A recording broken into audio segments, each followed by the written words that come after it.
The valley update देखने वाले सभी नाजरीन को शाकिर शबीर भट्ट का सलाम पहुँचे। नाजरीन, वादी कश्मीर में इलेक्शन इख्तिताम पजीर पहुँचा। बाज़ाब्ता 10 साल बाद यहाँ पे असम्बली स्टार्ट हुई, यहाँ पे अपनी हुकूमत बनी। बाज़ाब्ता जम्मू कश्मीर के लोगों ने नेशनल कॉन्फ्रेंस को एक बड़ा मैंडेट दिया और नेशनल कॉन्फ्रेंस ने बाज़ाब्ता क़यादत संभाली।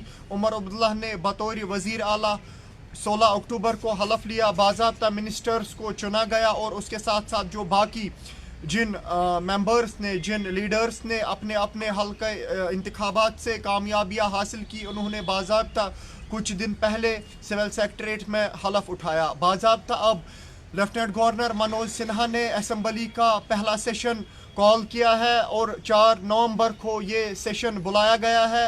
बाज़ाब्ता ये खबर निकल के आ रही है, लेफ्टिनेंट गवर्नर मनोज सिन्हा ने 4 नवंबर को असम्बली का पहला सेशन कॉल किया है। बाज़ाब्ता इस सेशन में सबसे पहले 10:30 के आसपास जो स्पीकर है, जो कानून साज असम्बली का स्पीकर, वो चुना जाएगा। और खबरें यही है, नेशनल कॉन्फ्रेंस से यही खबरें सामने निकल के आ रही है। हमारे ज़राए ने हम तक ये बात पहुंचाई कि नेशनल कॉन्फ्रेंस की जानिब से एडवोकेट अब्दुल रहीम राठौर को स्पीकर बनाया जा सकता है, इस बात के कभी इम्कानात है। और अगर हम देखें, कुछ दिन पहले ही मुबारक गुल, जिन्होंने हल्का इंतखाब ईदगाह से इलेक्शन लड़ा और कामयाबी हासिल की, उन्हें अबूरी स्पीकर तैनात किया गया। और अब आने वाले 4 नवंबर को, जिस दिन लेफ्टिनेंट गवर्नर मनोज सिन्हा ने पहला सेशन कानून साज असम्बली का पहला सेशन तलब किया है, उस दिन 10:30 के आसपास पहले स्पीकर को चुना जाएगा। दोबारा मैं कहूँगा, इस बात के कभी इम्कानात है कि एडवोकेट अब्दुल रहीम राठौर को कानून साज असम्बली का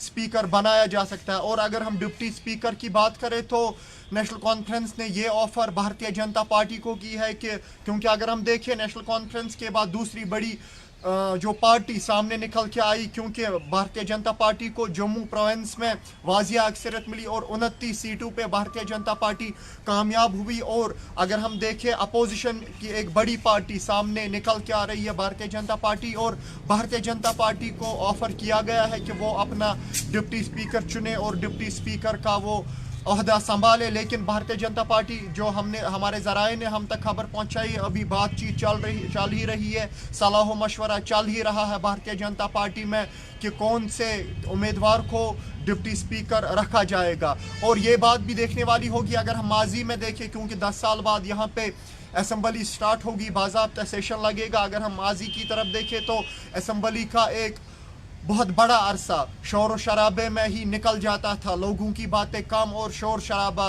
ज़्यादा होता था। लेकिन इस बार ये बात देखने वाली होगी और ये काबिल ज़िक्र बात होगी कि इस बार जो भी उम्मीदवार असम्बली में होंगे, क्या शोर शराबे में ज़्यादा वक्त गुजारा जाएगा या लोगों के मसले उजागर करने में वक्त दिया जाएगा। क्योंकि अगर हम देखें, इलेक्शन में लोगों के साथ वादे किए गए हैं, उन वादों पे लोगों ने अपने अपने हल्का इंतखाबात में अपने अपने उम्मीदवारों को कामयाब किया। ये अब उन उम्मीदवारों की जिम्मेदारी है, क्या शोर शराबे में वक्त सरफ किया जाएगा या लोगों को जो वादे दिए गए हैं उनको शर्मिंदा ताबीर करने के लिए बात असम्बली में रखी जाएगी, हुकूमत पे दबाव बनाने की कोशिश की जाएगी, ताकि जो भी वादे लोगों के साथ किए गए हैं, जो भी मसलों मसाइल लोगों के हैं, चाहे हम बिजली की बात हो, अनएम्प्लॉयमेंट की बात हो, सड़क की बात हो, पानी की बात हो, हर एक मसले को ये देखने वाली बात होगी। अभी तक का ये अपडेट, इसके बगैर भी जम्मू कश्मीर में क्या कुछ रहता है वो भी आप तक पहुंचाने की कोशिश करेंगे। फिलहाल मुझे और मेरे कैमरा पर्सन को दीजिए इजाज़त और आप देखते रहिए वैली अपडेट न्यूज़।